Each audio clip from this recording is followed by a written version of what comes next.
Përshëndetje përsëri miqtë e mi, po vazhdojmë me parashikimin përsëri që e lam në mes, e lam tek letra Serena, te letra e bollokut, që shikojmë universi po na sjell ëngjëjt, po na sjell bollokun, po na sjell disa gjëra që kanë lidhje me anën financiare.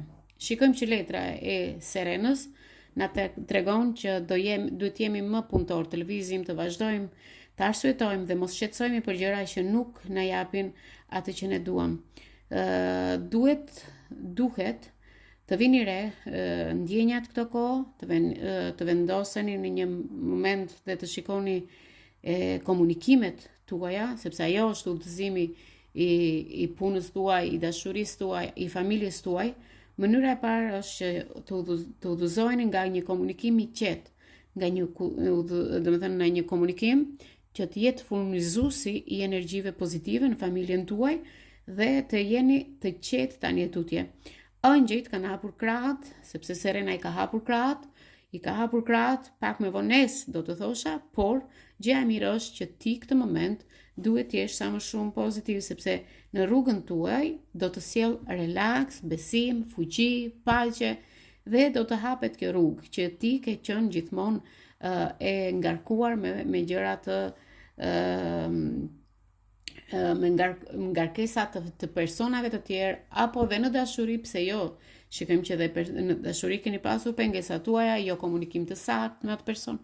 Dhe shikojmë me Betanin. Betania na tregon që ne duhet kujdesemi më shumë për veten. Dhe unë këtë letër e prisja, sepse gjithmonë jemi duke kujdesur për të tjerët, jemi duke kujdesur duke vrapuar për anën ekonomike, dhe pse jo duke menduar më shumë për personin që ne kemi në familjen tonë. Kjo letër më tregon që duhet të trajtoni veten sikur jeni princesha, mbretëresha, sepse Zoti është dhuratë dhe ti e do këtë gjë, e do këtë dhuratë. Por jepi vetes një trajtim relaksuar sot, një masazh, një banjë me krip, ose në det, ose një manikyr, pedikyr që nëna i ka lënë thonjt pas dore, sepse merret me proceset dhe me parashikimet tuaja apo me manifestimet tuaja. Sa më shumë më ta lejosh veten tënde dhe ëngjëjt do të japin atë që ti duhet marrësh, por duhet t'u japësh të tjerëve dhe pak interes, pak kohë, pak vëmendje, sepse shpirti yt e thret këtë.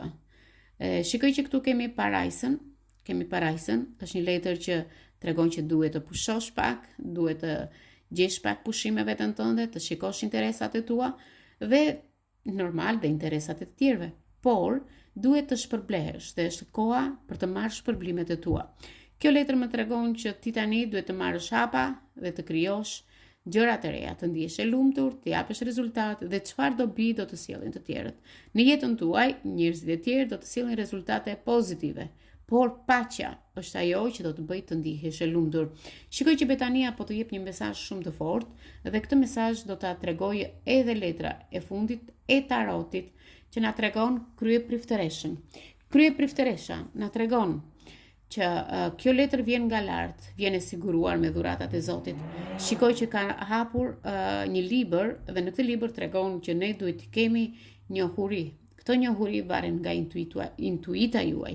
Shikoj që aty është çelësi i spiritualitetit, i besimit, sekretet tuaja, por bëni kujdes, sepse këto sekrete do vinë një moment që do hapen me hënën e plot. Shikoj që sot është data 2. Kjo letër ka rënë me numrin 2. Kjo letër tregon që brenda 2 javë, 2 muaj apo 2 orë, ju do merrni ose do fitoni një lajm apo një njohuri që jeni duke e kërkuar me kohë të gjatë. Shikoj që ti ke zbuluar ose do zbulosh diçka brenda teje, brenda shpirtit tënd, brenda trupit tënd.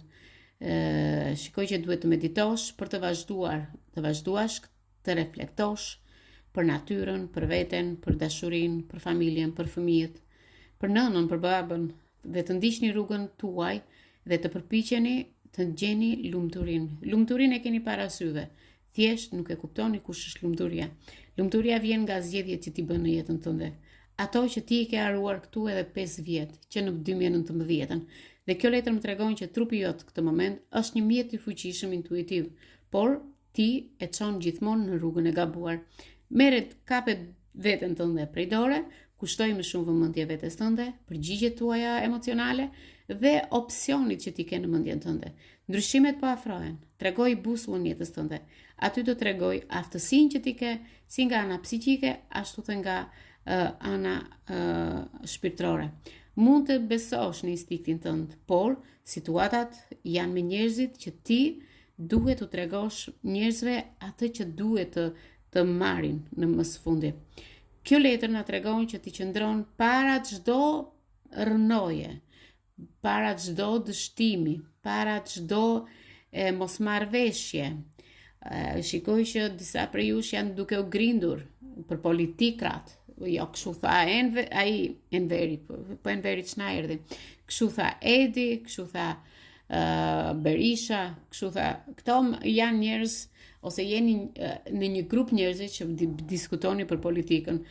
Ty nuk ka që të duhet politika. Vazhdo rrugën tënde, sepse simbolet e në këtë libër janë të hapur. Çdo gjë e ka libri për ata. Për politikën flasim. Çdo gjë janë në libër, çdo gjë do gjenden dhe do gjenden shumë shpejt. Por ju s'duhet të merreni me politikë. Shiko parimet e tua, shiko shtigjet e tua shpirtërore, por dhe drejt rrugës së Zotit. Disa persona thonë që unë besoj në Zot, unë besoj këtu, unë besoj atje.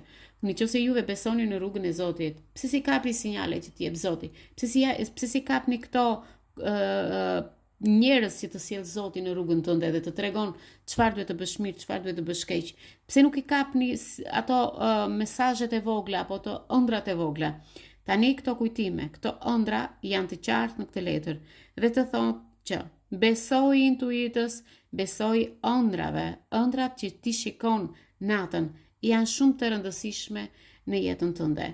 Njohuri dhe ndriçimi shpirtëror vjen sepse ti duhet të bësh plane për veten tënde, për ëndrat e tua dhe të ndërmarrësh veprime, të veprosh dhe të shikosh ndriçimin tënd shpirtëror.